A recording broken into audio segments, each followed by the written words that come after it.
Filipino kid channels Elvis on AGT 2025. Loudly crying face guitar. Simon Cowell can't believe his ears. The lights of the America's Got Talent stage shimmered like stars caught in a dream. Cameras panned across a roaring audience, faces alight with excitement and expectation.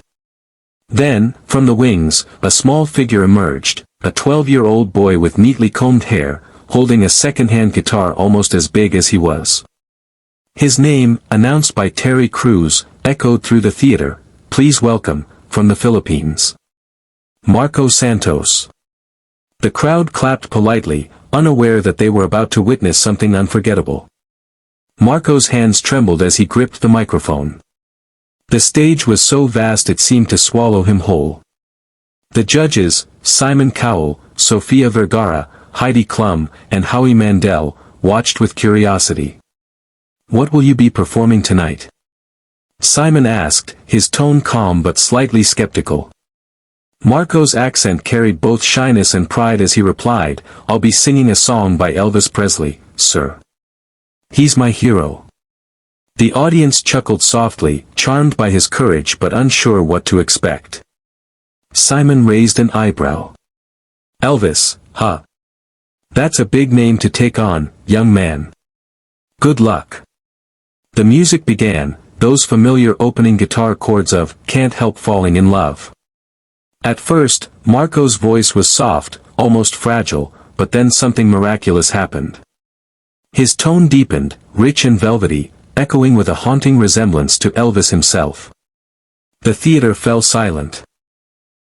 Every note seemed to carry not just sound but soul. His small fingers strummed the guitar with tenderness learned from years of practice under flickering streetlights back home. When he reached the chorus, even Simon leaned forward, his expression shifting from skepticism to disbelief.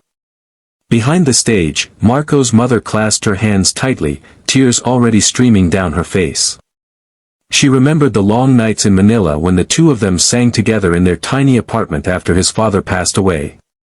Marco had been only 7 then, too young to understand loss but old enough to see his mother's pain.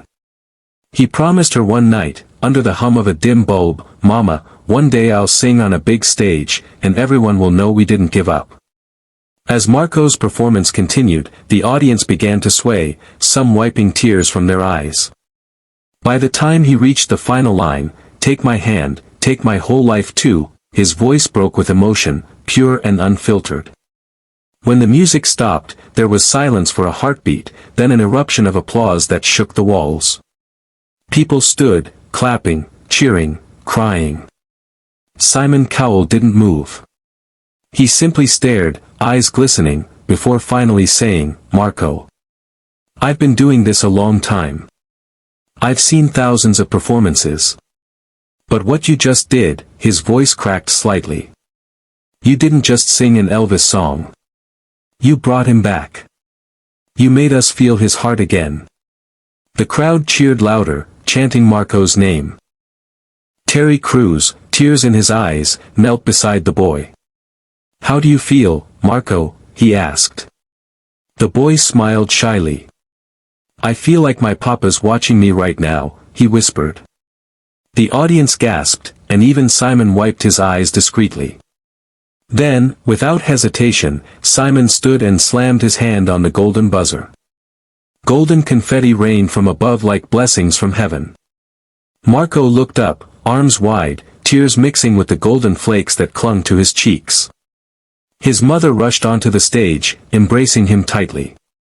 The whole theater watched as this tiny boy, who had once sung in the streets for coins, now stood at the center of one of the world's biggest stages, his dream glowing brighter than the lights around him.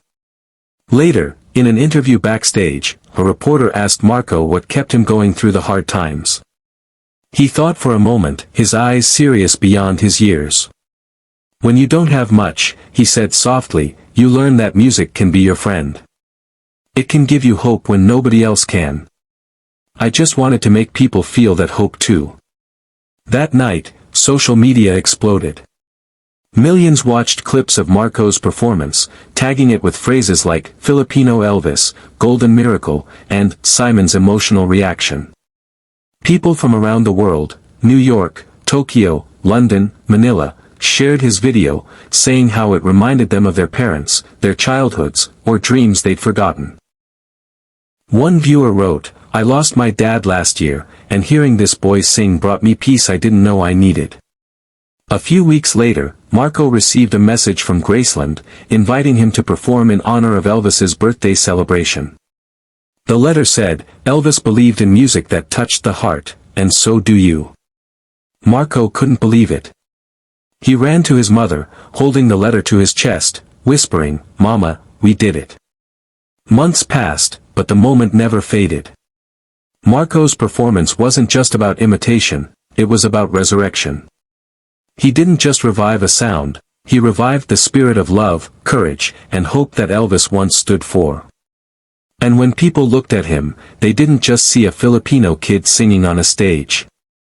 They saw a reminder that greatness can come from anywhere, that loss can give birth to strength, and that a kind heart paired with an unbreakable dream can move the whole world. As Simon said later in an interview, "That boy reminded us why we fell in love with music in the first place. It's not about fame or perfection. It's about feeling something real."